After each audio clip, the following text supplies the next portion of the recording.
when we use antibiotics for treating of infections. So there are few documents coming out from the Department of Health and few various other places to guide us in usage of antimicrobials. So two very important ones I think is about this antimicrobial prescription and stewardship competencies. This is important in the primary care as well. And start smart and then focus. Most of these antibiotic stewardship guidance, if you look a little bit carefully, it feels like you are talking to the secondary care, you are talking to the hospitals.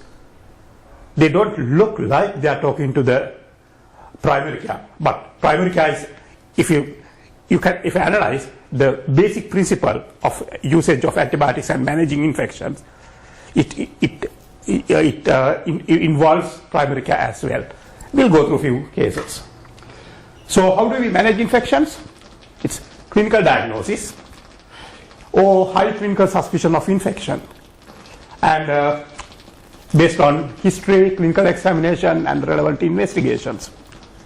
Antibiotics when needed and when there is evidence of infection or suspicion of infections. Follow the best practice guidelines.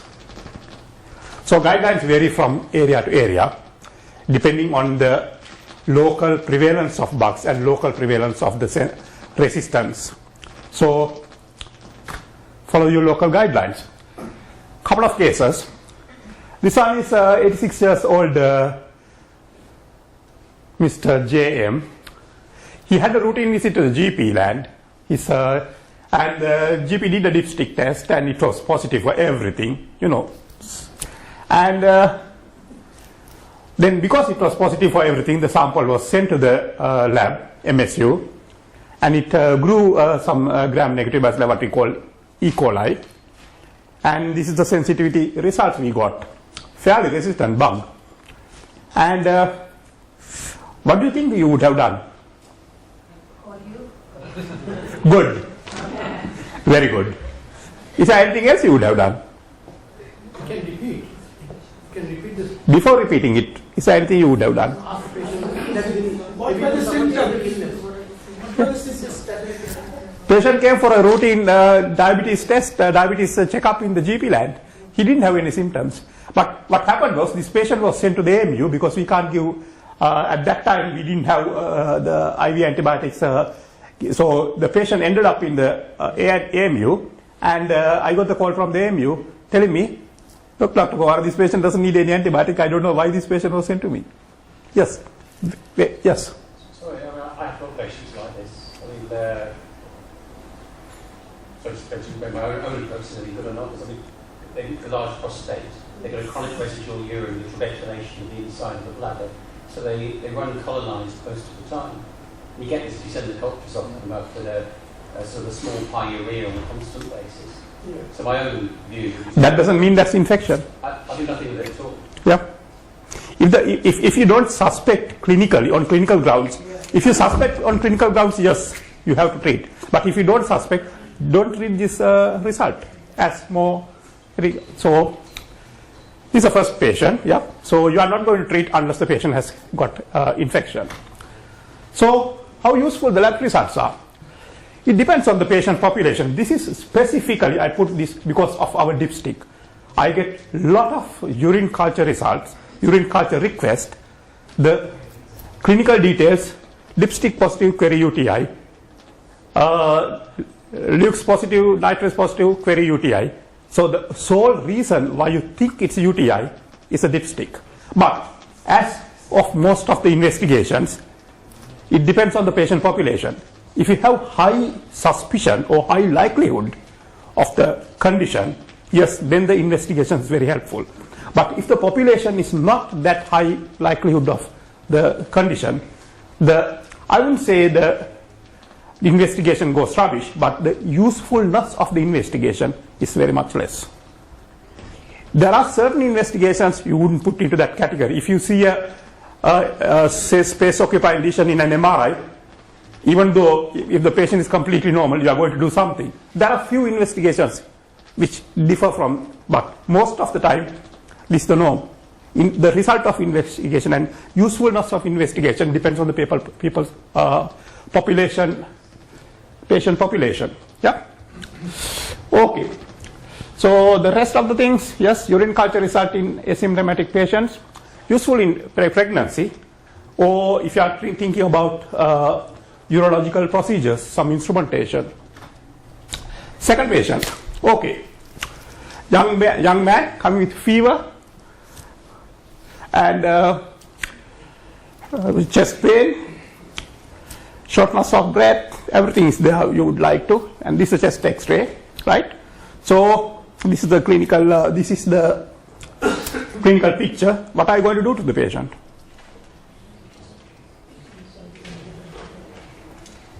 What do you think the patient has got? Yeah. So what are you going to do?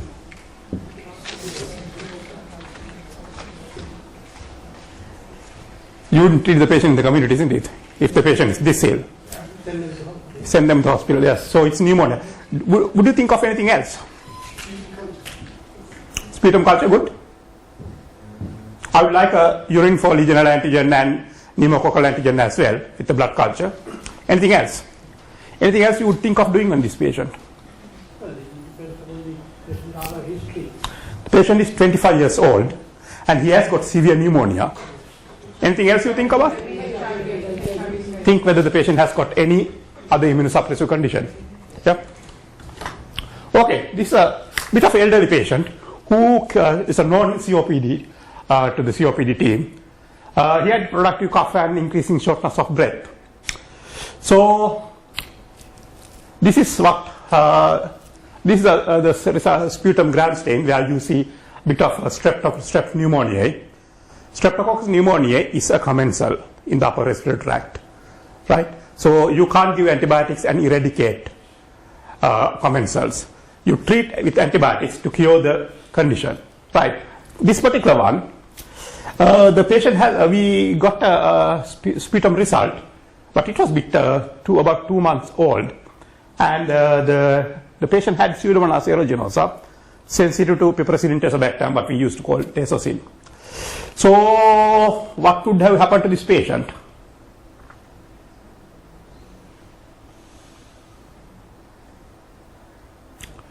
I'll tell you. Colonization. My intermediate care team rang me about this. They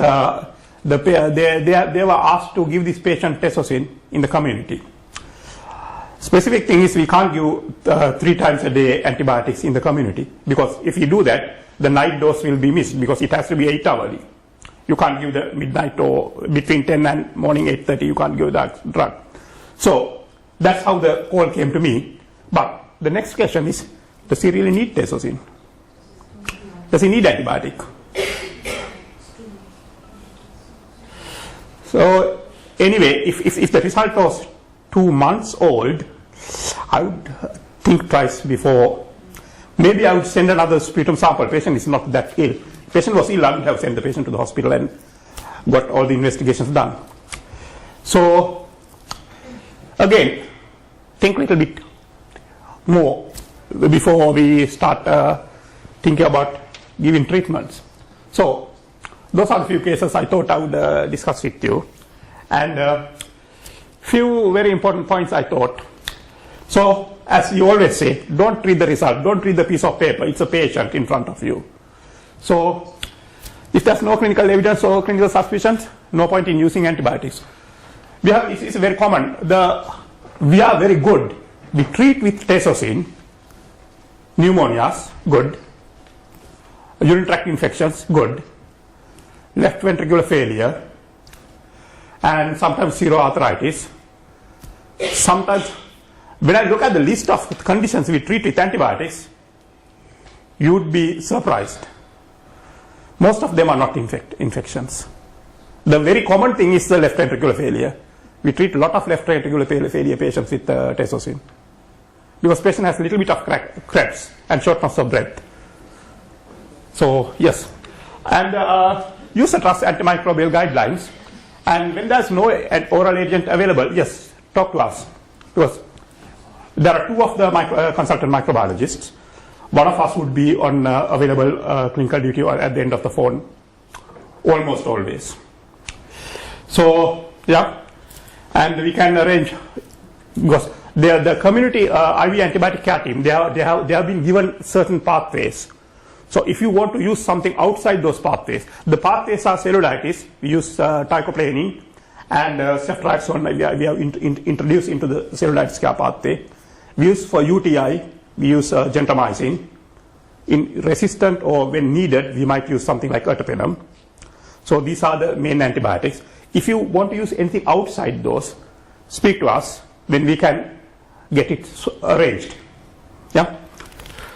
So one most important thing is always try to differentiate between colonization and infection, because you can't get rid of colonization.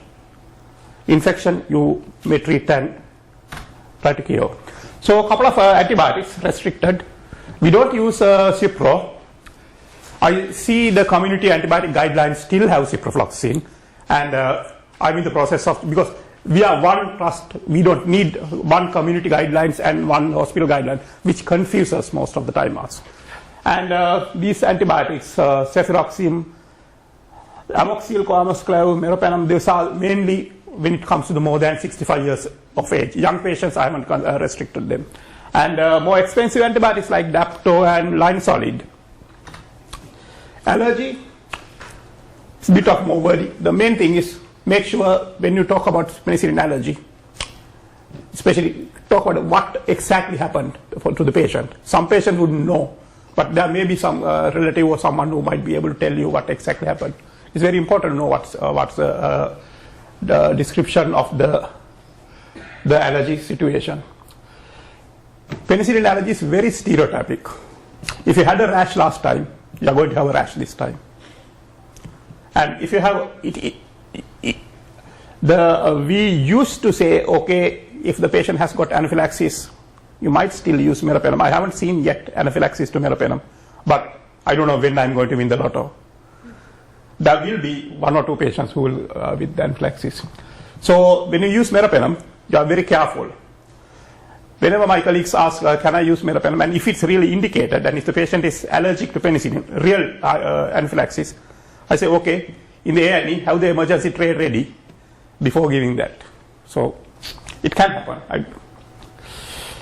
Right. So gastrointestinal internus. I had to pay, one of our colleagues ringing me today again about a patient who has got vomiting, and the patient doesn't want to take. When he asked from the patient said allergic to penicillin. Yes. What happened? It's vomiting. And even after persuasion, it doesn't look like patient wanted to take it. So we had to give some alternate antibiotics. I think in this case we gave doxycycline. Alternative agents. I think this slide I have shown to you before. Yes. Can I ask about hypersensitivity? If they have had a previous rash with repeated exposure, you're saying it's probably, can we give them if they've already had a rash from before? If the patient is allergic to penicillin, you are not going to give it. Why I said it's stereotypic, it's same. If it is, there may be situations where you really would use it. For example, penicillin is penicillin allergic, it's a rash, then there may be a place where I would use meropenem or ceftriaxone. But if the patient is anaphylactic type of reaction, then no, I'm expecting that to happen with the others as well. So it's just for the knowledge, but we are not going to give it. In certain instances where penicillin is the drug, used to be, we use these desensitization techniques. It's not used frequently now as those days. Yeah. So this is a list of alternate agents. This list is on the intranet. So whenever you want, you can refer to it. Okay. Any questions? Thank you, Dr. Kumara, Dr. Vikrana, GP. And we get results from ulcer clinics.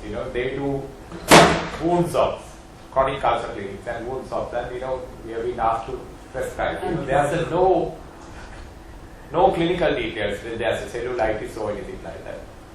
Sometimes we find it difficult. We've been asked, and they tell the patient, we have taken the medication. Software, you need antibiotic. We find it difficult. When the patient in front of you told by another professional. So This is why, we need to treat other community, clinicians as well, Please don't do this. That happens very frequently, isn't it? Yeah. Rather than treating the patient, we treat the surgeon or the physician to make sure Yeah. they are happy. Like that. I challenge them, you can't have a sterile soap from outside because it's always you get something out of it, The best way would be, rather than just giving some antibiotic to make sure the other is happy, one thing, yes, we can educate the patient, and the other thing, we can make sure there are few things, non-antibiotic type of measurement, things like topical antiseptics. Yeah. Keep the wound clean, keep the wound dry, most of the time wound gets better. What doesn't happen is, if you don't do that, if you rely on antibiotics, you give one antibiotic for 4 weeks, it doesn't work, another antibiotic for 4 weeks, it doesn't work. After 2-3 months, then because a couple of years, I think not towards last year somewhere, I saw a lot of patients with these chronic wound infections. In fact, they were not wound infections. They were wounds, they were chronic wounds, but they were not infected. It took very difficult time for me to make sure they understand, but at the end, yes, they get the message. Yeah, it's very important, because in GP land we see a lot of these cellulitis patients. Cellulitis patients who are not having cellulitis, being treated with antibiotics for ages, and you just give a course of small steroid course, which is for where the patient really has got venous eczema or something like that. Patient gets better within 2-3 weeks. There are these patients who has been on antibiotics for ages. I'm sure Eva would know that more, isn't it? Yeah. Good.